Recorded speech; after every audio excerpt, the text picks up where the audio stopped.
Oh, so.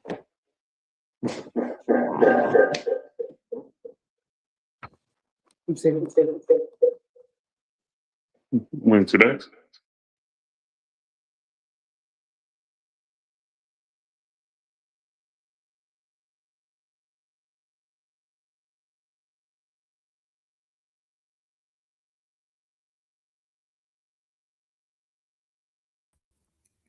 Good morning.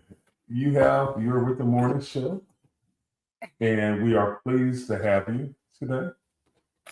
We do not have an interview today, so we're gonna Just chop it up. read comments if you have anything you'd like to post and ask about. A lot of people had different. Let me see what he got. Let me see what Snoop got. Different information about the contest. I mean, was asking different information about the contest, uh, stuff like that. We're still getting information on that, and we will definitely be sharing it on a regular basis once we get it. Absolutely. Maybe we can. Let me see if Snoop is, and then call him on the line this morning.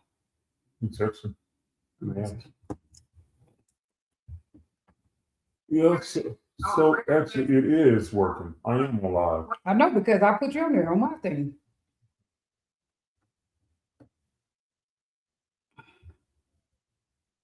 All right. I'm gonna ask you, do you have a minute to answer some questions on our live? You can talk until then. Do the commercial for Wednesday for All right. tonight. So tonight we're gonna have Darren and Tamika teaching Houston two-step. Fantastic couple. They're gaining momentum throughout the dance community. And it is Darren and Tamika. They're gonna be there tonight teaching Houston two-step. Class will be from 7 to 8:30ish. If you want to come out and you want to work on Chicago stepping, go ahead and come out. Well, two-step, first of all, that's what they're teaching. Right, they're teaching two-step, but Jeanette, she'll probably be there helping with stepping, if you like. Now, around 8ish, I'll say everybody can come out doing probably around 8 o'clock or 8:30. earlier. Oh, okay. Or earlier. Get you some drinks. They got good drinks. Their drinks are relatively cheap. Come out and support the venue. They do need support. We all need support. And you're gonna have a good time while you're out there. And at least order a soda when you're there, even if you don't drink, because these venues allow us to be in there because they want us to use their bars. Right. And their bartenders, utilize their bartenders in their bars and buy drinks. And so that's why Black dance, stay alive. Right. That's dance genre to stay alive, and the drinks are not that expensive at all. So I'll say, come out, drink, socialize, have a great time. That's what we're looking for. A lot of ladies get more dancing in these kind of parties because the lead's gonna go around and dance with you more than once, and then you can ask questions. Right. So we all go around dancing more than once. We have a few fellas there that will continue. We'll continue to grab your dance because we're working on our own dance as well. So that's why we go around doing that. Now I like to say, let's see if I can see who's joined the chat. At least here in Houston, I will say, sometimes people say they went out and they didn't get a dance, especially when they travel. But here in Houston, I don't actually think that happens. Like the women be in the club and don't get a dance. I think that you definitely get dances in all the Houston parties. I feel like all the ladies get a chance to get up. Right. Because it's really not 17-1 like they keep on. No, it's 17-1. It's really nowhere not. near 17-1. It's like 1 to 3, 1 to 4. Right, something like that. It's not 17-1. Now, not even 7-1 or 10-1. I don't even think even in the larger conference, it's not. I'm not seeing that. People be exaggerated. Yes, there's more women than men, but the number is not that extreme. No. Like it's 5-1. It's not even 5-1. It may be 3-1. 3 to 4. Maybe something like that. 3 to 4 to 1. Yeah, depends. Yeah, depending on where you are, but it's not no it's still enough for the guys to get around and dance with all the women, pretty much, or for the most part. And so at the Houston, because I have seen out of town women say they didn't get a dance, which I would say don't be so far back, or even if you are back, find a way to get to the dance floor. Find a way to get to find a way to get closer to the dance floor. And then, yeah, he said he didn't have time and he didn't want to get on live yet. He's still putting stuff together, which makes sense. And he probably tired. He's probably like drained. I am sure. Oh, but let me see. Hey, Grace Holding. Morning to you as well. And talk about that party Saturday. Give them a shout out for their party. Oh man, magnificent! A party is going on Saturday with a wonderful individual, Grace Holding. Please go out and support. I think I shared it on my page. I'm gonna share it on my other pages as well. Saturday, she's having a great stepping party. It is the Stepping Collective. Go out there and have yourself a great time. Go buy drinks, food, whatever you're gonna do out there. But she's a wonderful host. I have her scheduled for our Houston Prelims day party, and it's gonna be a good time. She's always a good time. When you go there, you're gonna feel like you're part of the bunch. Stepping Collective. She's gonna welcome you, and you're gonna feel like you're part of her community. So that's what we all strive to do. We all strive to feel like you're part of the family. So come on out, and I'm sure she'll appreciate you. If you have any questions, her name is Grace Holding. Go to her page, Facebook page, or go to my page. You'll find her there, and you find a flyer there. And if I didn't share it last night, I thought I shared it last night, but I would share it today. So I got the flyers there. Spring kickoff, first Saturday day party is back. Good music, smooth music, good people, real stepping energy. Saturday, April 4th from 2 to 5, and it's at the Congregate Willowbrook. Congregate Willowbrook is over there close to Willowbrook Mall in front of AMC Theater on Tomball Parkway. So anyway, go to her page or go to Stepping Collective page and you will see the advertisement. And the party is $10 to get in. This is one of those parties you don't want to miss. See you there. Absolutely. Okay. So second Sunday. Second Sunday. It is what we're doing. We're trying to bring people together, get them ready for the prelims. And you come out and practice. We're gonna have a 16th and up, right? No, I was looking at my shadow. I think this Rod's tea got what? I was drinking this Rod's coffee and I was like so I'm like, okay. So second Sunday, come out, we're gonna have a walking in 60 and over contest. I did not put walking on my flyer, okay. But walking in 60 and under, over 60 and over, they go together. Oh, they do? Right. In the contest, they do? That's what it shows. It's walking at 60 and over. Oh, really? Goes together in the contest. Oh, okay. So I would we're going to do a category each month so that people could just get ready. Right. And it's going to be quick. And so don't be thinking it's going to be all night. I don't want to go out and watch. I want to dance. I don't want to go out and watch other people dance. We have two couples on the floor at a time. And people like Dr. Holly tell me about using AI because it changed my price to $20 in advance. But actually, it's $10 in advance and $15 at the door. Oh, you didn't change it yet? I have not. No, I haven't had a moment to change it. Oh, okay. I would definitely change it. But people like name Dr. Holland always say it's about using AI. And I got other people that says that as well. When I got that other flyer thing for you, that you can put exactly what you want on there. But anyway, you don't want to use that. Now, I'm paying for that poster, my thing or whatever.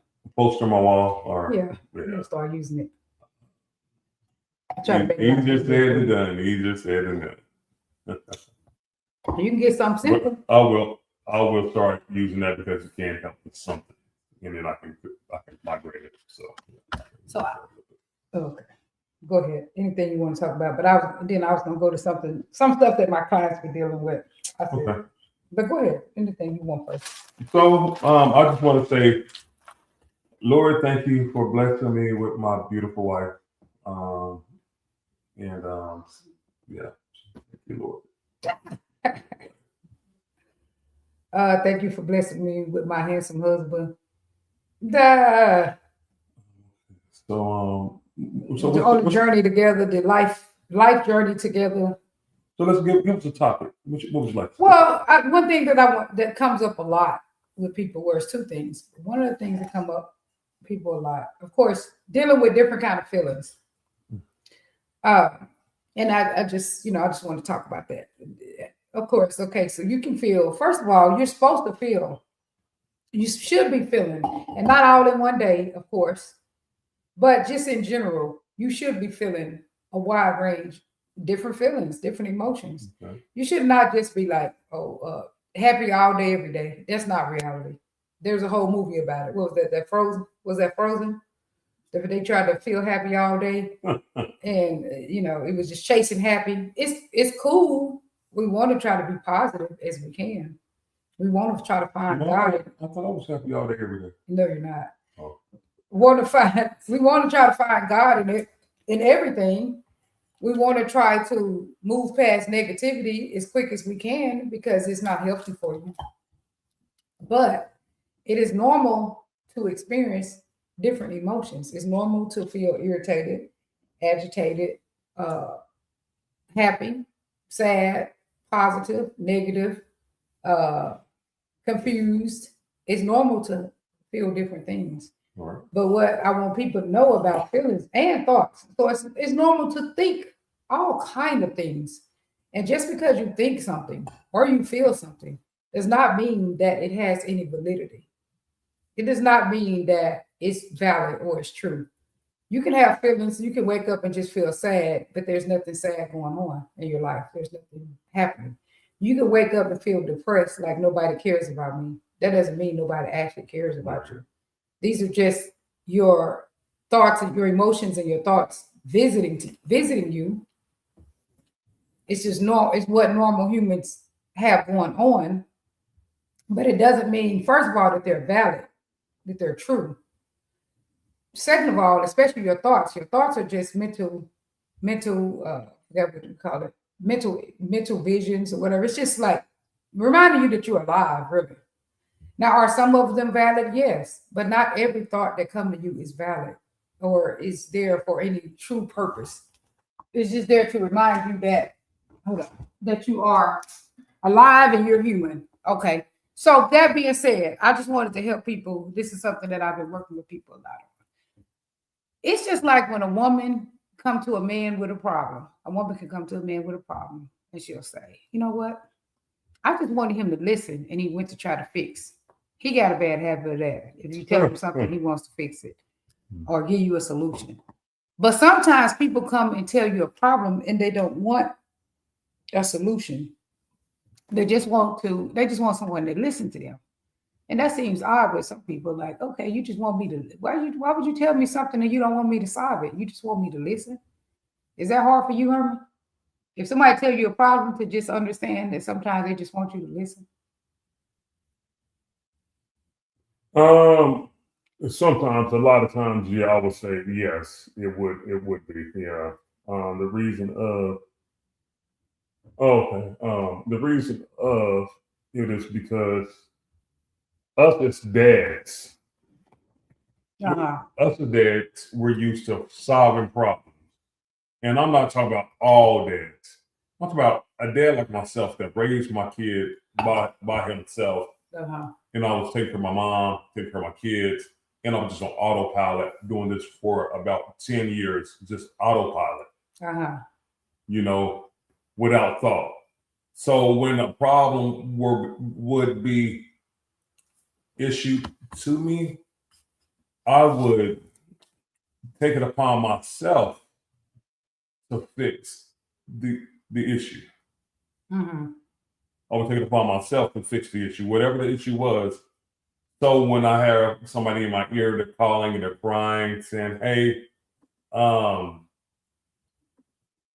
Go ahead. saying, hey, I have this issue." I turned dad mode on, which I probably need to turn off. I need to turn off daddy mode and go back and just to listen. Sometimes I'm like, okay, well, let me solve this for you. And then it doesn't come to fruition. Oh, okay. So it doesn't come to fruition. So See how he just tried to fix that problem that didn't nobody ask him to fix? He don't even know what I was doing, but go ahead. so in a situation where I tell my son, do not do this because this probably will be the outcome. And then he does it anyway. And it does end up being the outcome. And I'm like, this is my son, so I'm gonna have to help him address this situation. Now, in a situation where you have an adult doing something like this, you say, hey, don't do this. And they end up doing it anyway. I don't have to fix that situation. Because if you knew the situation was, you would have put two and two together and said, okay, this is probably right. But see, only children. And even children don't always listen, but go ahead. Right. Well, you see, mind reading, that's called Okay, mind reading. But go ahead, only children. But she always says, sorry. Okay, go ahead. I'm always mind. So only children will most likely get the benefit to doing something. You tell them to do one thing and they don't do it. And sometimes us as parents, we got to go back and fix that situation. But as adults, we don't get that benefit. Most of the time, we're not going to have that benefit. This person told me not to do it, but I need their help. After they deliberately told me this is a bad idea, you see a track record, look at this, and they go back and they do it anyway. And then they want that same person to fix stuff for them. That is not okay. Because my thing is, you want a lesson bought, then you got to pay for the lesson on your own. If you want a lesson learned, then just learn the lesson. Hear it. And if it makes sense, it makes sense. If it doesn't, it doesn't. Right. The one thing that I tell people all the time is that sometimes when you think you're helping people, you're not helping people. Because if you make every decision for a person, or the majority of decisions for a person, even if they are like 16, at the point of when people are becoming like 16 and up, you need to start helping them to make an informed decision. If they're like 16, they're still a child in your group. Mm-hmm. You need to help them. You need to help them by helping them brainstorm and things like that. It'll be better that you help them make a decision rather than you teach them how to come to you for everything. Because that's a lot of pressure on you. If you make every decision for people, that is a lot of pressure on you. Right.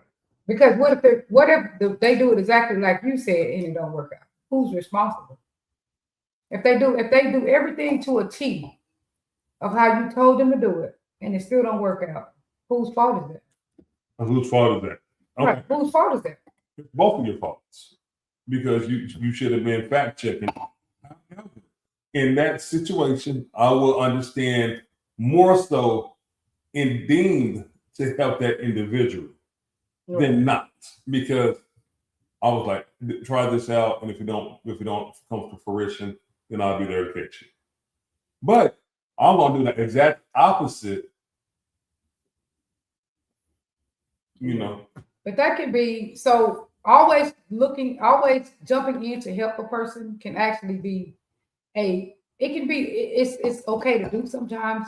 Obviously, sometimes we should help people, but seeking to hurry up and help people and solve people's problems all the time can be a negative coping skill. And it could be something that, it could be. I'll talk about that at another time. It's on how we love, but I don't want to get off in all that. But it can be a trauma response It is to right. how people were raised. It is a trauma response, and I forgot what the trauma response is called. If you go on your phone and check it, I'm not sure to tell you. Yeah, it was how we love. It's like a love. It's not really a love language, but it's how we love. There's a why we choose. There's a thing about why we choose the people we choose. There's a reason that we choose the people we choose. And then there's a how we love, how we attempt to love. It can be secure, insecure style, different insecure styles, controlling styles, um, ancient styles, different styles. But that's a style of how we love that's not a secure one, that we hurry up and we try to solve problems Right. with Right. the people. A lot of times, like I said, and I don't make the stuff up like people who go to a counselor for advice. I give clinical guidance. The clinical guidance is based on evidence-based practices, meaning that it is based on stuff that people studied for the last 100 years.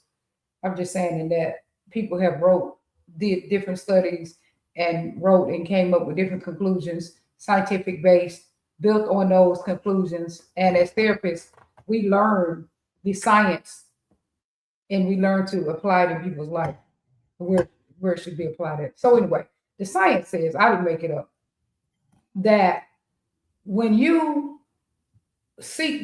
when you always go to fix people's problems, or not, I hate to say the word always, but when you do it too often, when you try to solve people's problems too often, you don't really help them. You just help them learn to come to you and ask you for help. And sometimes that thing, because people are coming to you, even though it annoys you, you get something out of people coming to you asking you for help all the time. And so it makes you feel valued.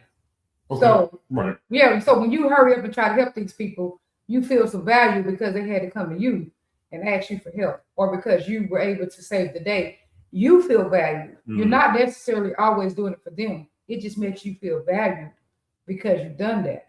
So it's not always even for the person, but sometimes it doesn't even, a lot of times it don't help the people. It just helps them, like I said, come to ask you, and then it helps you be overwhelmed more often, because then you're overwhelmed with your problems and their problems. All right. All right. Because you have taught all these people how to run to you when they got a problem. Instead of you helping them brainstorm and figure out their problem, you rush to try to get them a solution. Then you get mad when they don't follow the solution. But either way, you will find there's more ways to overwhelm yourself. And then with you being a person who, like, if you know you have PTSD, you should be trying to find ways to not overwhelm yourself. That should be the goal. And so it's like boundaries. Like you talk about boundaries. Right. It's like knowing how to set boundaries. I can't take on all your stuff and my stuff. This is where I can't help. It doesn't mean that you don't try to help people, period. It's not a black and white. It's that you set a boundary with it. I don't have the capacity today for this. All right. So You listen sometime. Go ahead. What are your thoughts on it? This is teaching me on things live. So it is saying that This is like a counseling session. Yeah, it's my own personal counseling session. We haven't done this in a long time. Getting value from, I can see where that can come from. Right, I understand that. Now, let's go to some of our live comments. Okay. All right, we got Tori Jones. What's going on, Tori? What's up, Tori? She says, I love the passion. I think Tori's a dude. Oh. Tori's a guy. Oh, hold on. Okay. Oh, yeah, Tori. Yeah. I know Tori. He's from Detroit. My bad, Tori. Tori, I see you getting it on the videos over there in Indy. You was getting it. I love how Tori goes out there and he represents the women. He shows this woman off. He say, this woman is, people don't really know her, or she's, maybe not as well known as someone else, but she can get it. She can dance real good, and he literally goes out the way to highlight a woman. It says, I love the passion you guys have for the dance, and you guys keep pushing. Congratulations on your marriage. Thank you so much, Tori. We appreciate it. Twin says, Grand Rising fam. Good morning, Twin. Hope all is good with you. If you want to come on, you can. When we gonna finish talking about this discussion, don't try to get Twin in here to rescue you. Because Trying to get Twin to rescue me. You hear this, Twin? the reason why, because now if we were in counseling, this is the way this would work, right? So motivational interviewing is a concept. Okay. And what motivational interviewing says is that people believe what they say to themselves. I could tell you something all day. It doesn't matter. It's just a lecture. Hold on, honey. All right, next time, put this in your face because you're talking to the audience and Yeah, but that's what I had it on my face. Oh, see him still trying to fix stuff? There you go. No, if you want to look this way, you can. Okay, thank you. I appreciate you, sir. That's why I got a husband, because I like, somebody taking care of me like that. But anyway, and he takes care of me in all kinds of small ways, small and big ways. But anyway, so the concepts of motivational interviewing says people believe what they say. Your brain believes what you say. And not only do your brain believe what you say, but your brain reacts to what you say. So that's where a lot of panic comes from, is that you're saying things to yourself and then your brain believes it. And then sometimes those things can send your brain into a spiral. Your thinking into a spiral. Right. So anyway, so what did you get? Because I need you to talk back to your own brain, to your own self, because that's what worked. What did you get out of the conversation that we had about, helping people? Rescuing people? Yeah, rescuing people. The need to rescue. Captain Saver. But anyway, I used to call my barber that Ross. So I'm probably probably when I was going through raising my family, and my mother was part of that because I took care of her for 10 plus years, and I was on autopilot. And being on autopilot is whoever you autopilot with, and you can take care of them extremely well. Your entire family. Uh-huh. They just automatically expect you to do this, and they don't value what you're doing. Uh-huh. Just, until it's gone. Take it for granted. Yeah, taking it for granted. It's just like shit. He gonna go Girl, away. They try to get out of this. How people do in counseling. This oh how my people God, do in counseling. They try to deflect. But anyway. So with saying you're on autopilot, and people they're not valuing what you're doing. They're just what did you call it was? You said taking advantage, or well, I said no, taking it for granted. Taking it for They granted. just think that you Right. gotta do it. Like you have to what you you have do. to do it. Right. They're so used to you doing that. Just like with my ex-wife and my child. Hold on, the remote is right here. You just hit it. Oh, really? You did it. Oh. Oh, okay. Oh, okay, cool. Good. So go ahead. we're going to turn it down. If I can find a remote. Okay, but at least we know it's here. Go ahead. This is how lax a real counseling session is too, y'all. It's not all like some people think it's all crazy. Mm-mm. We check in with how you're thinking, and we try to impart some real clinical understanding and guidance with your thinking. We don't try to change nobody. We just try to help you to learn something and start to apply that in your life. Because otherwise, counseling doesn't work. Counseling only works if you can learn how to apply it, the new knowledge to your life. That's what makes it work. And if you do something differently. Right. So anyway, that's what I want to know. That's what I'm recognizing your own patterns. So, awareness. Awareness. But what are you going to do about it? That's the whole thing. The awareness and making small baby changes. Right. One baby change can actually change your whole life. Literally. It really can. So anyway, I'm still just hearing, okay, what did you learn about, rescuing people? Rescuing, when people come to tell you something and you go to rescue them. People come to tell you the situation. Just listen to save some money. She said, just listen to save some money. Just listen to save some money. Yeah, but why though? Oh, because even if you do it, it was like, well, I did not ask you to do this or whatever. So when somebody does that, oh, you're so all right, you did not ask me to do this, so let me not. And that don't mean all the time, right? It's not doesn't mean you never help people. No, but if somebody doesn't ask and they just don't ask and they just don't try to jump in there like they're on autopilot, because sometimes, I was on autopilot a lot of times with stuff that I was dealing with.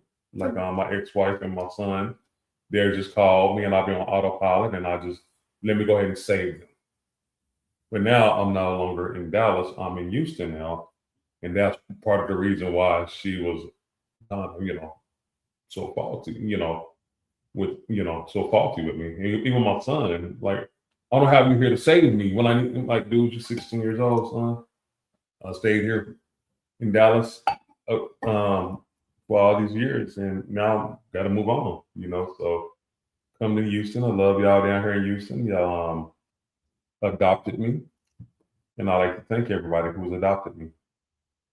And that was an improvement when you said no. And that don't mean to say no all the time, but when you said no, when she kept trying to get you to say yeah on that situation, and I was asking you to, no, you already said no, so just hold your word. Like, just you said it. I'm not trying to force you to say it with your kid, but at the same time, wasn't with your kid, but with your baby mama. But at the same time, you did say no, so make your word mean something. Don't just be saying no, and then as soon as somebody starts talking to you, giving you, trying to threaten you or whatever, you change your mind and say yes. Right. Because you set a boundary that day. Right. Because in business, that's how I work. I'm very boundary oriented. We're going to go by this boundary. We're not going to change this, a lot of stuff. Now with family, I will change some of the stuff, because I love family. So with family, yeah, I might, tell her, here you go. Yeah, but I need to hold to my, and like you said, I need to stick to my boundaries. And not all the time, right? It's not black and white. You know what I'm saying? Right.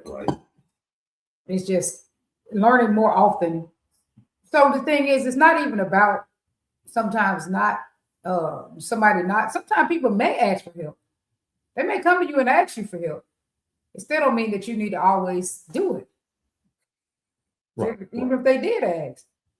You said, what I did is I set a rule. Like I set a rule with my kids. Okay, if they ask for help, I already know my kids, except for my son, they're all hustlers. I'm just saying.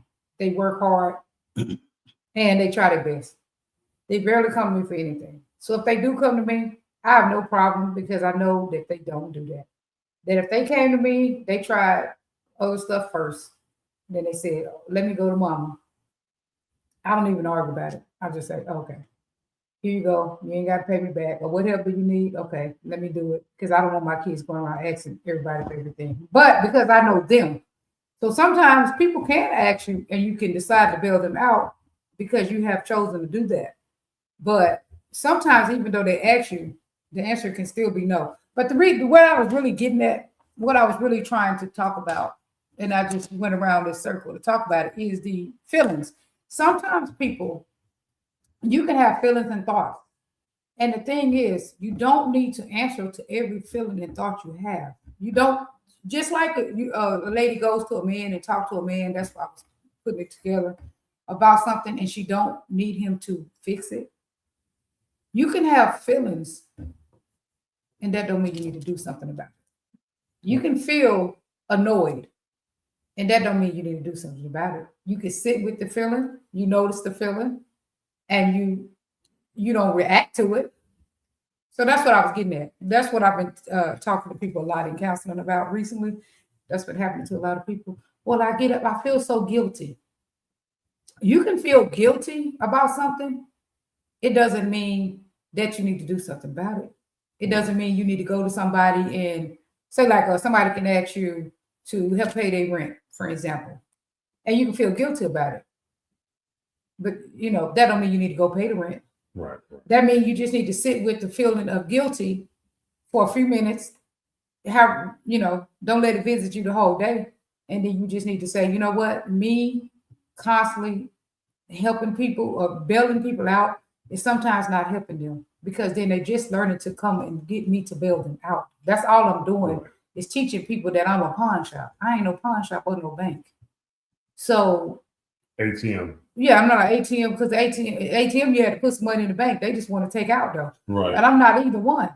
Right. And so just because I get up and help people, that doesn't solve the problem of them of them learning to spin better or whatever it is. But I can help them if I want to. But even if I don't help them, I'm going to feel real guilty because that's their question. What do I do when I feel real guilty? To know that me constantly helping people sometimes it's because I need to be people's rescue.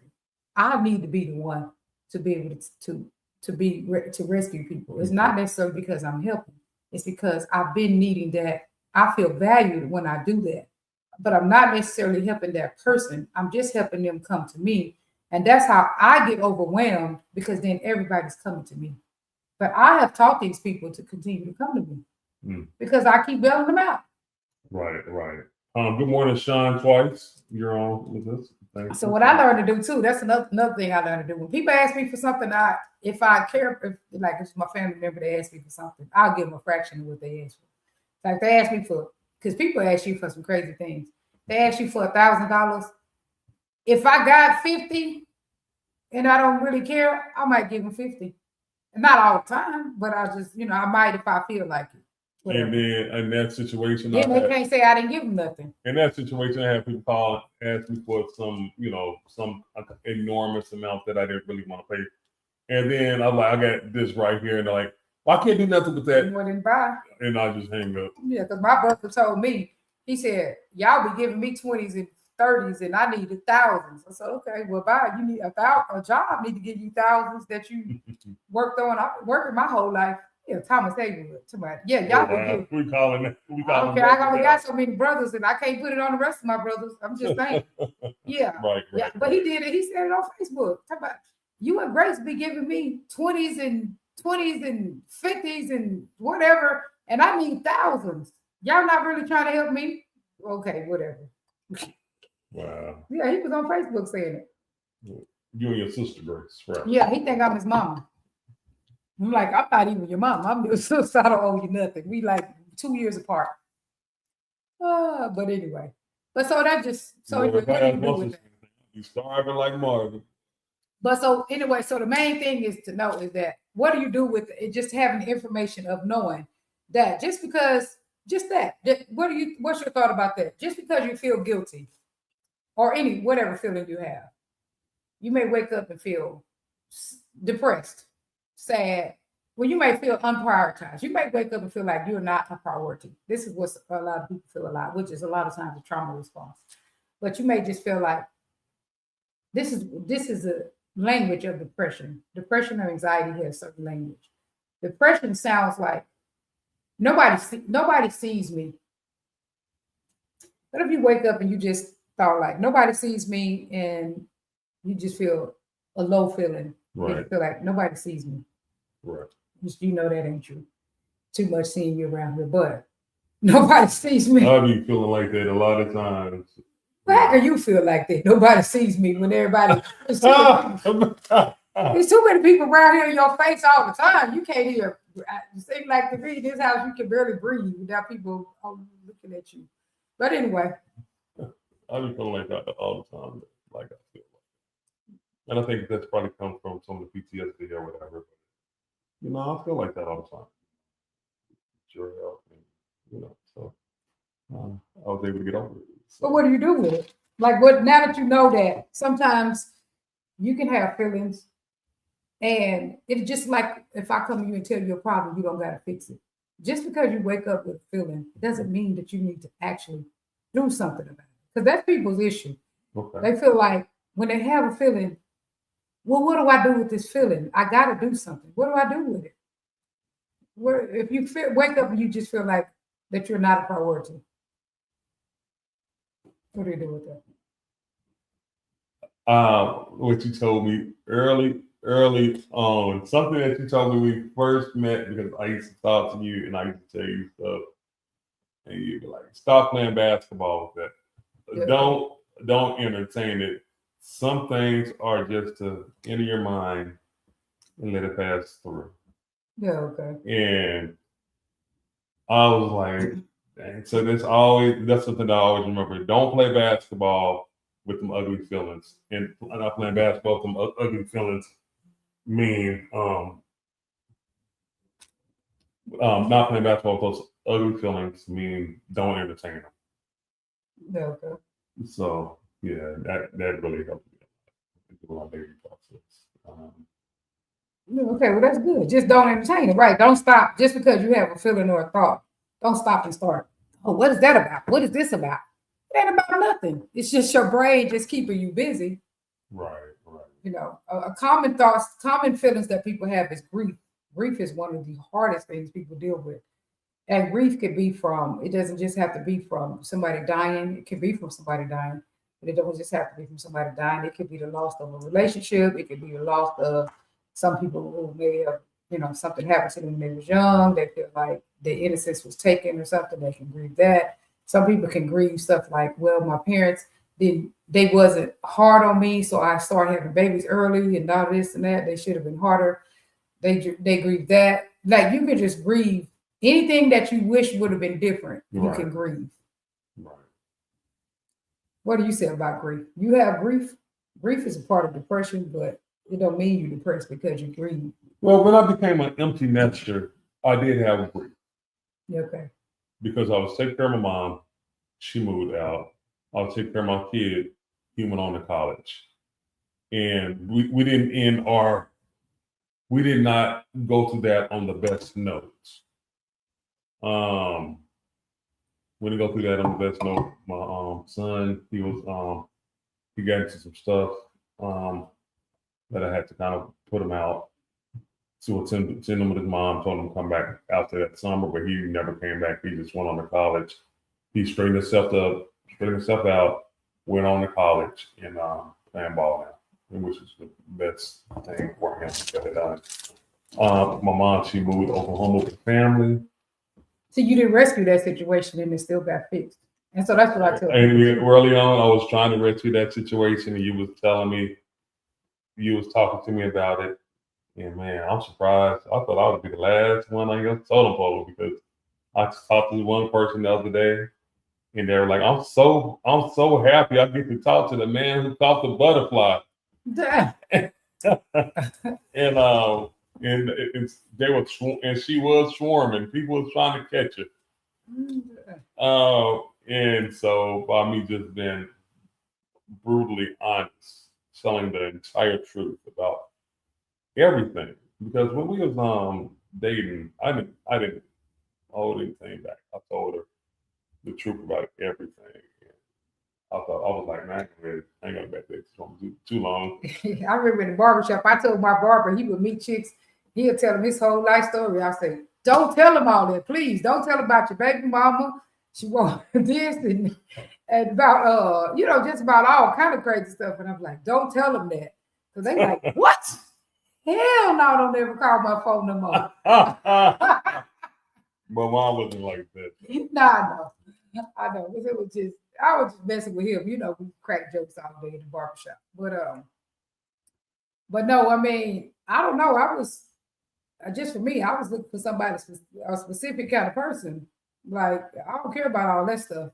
Because that half of the black people got, light mental health things going on, like grief, trauma, because trauma lives in our spirit because we were so traumatized. That was not even 100 years ago now.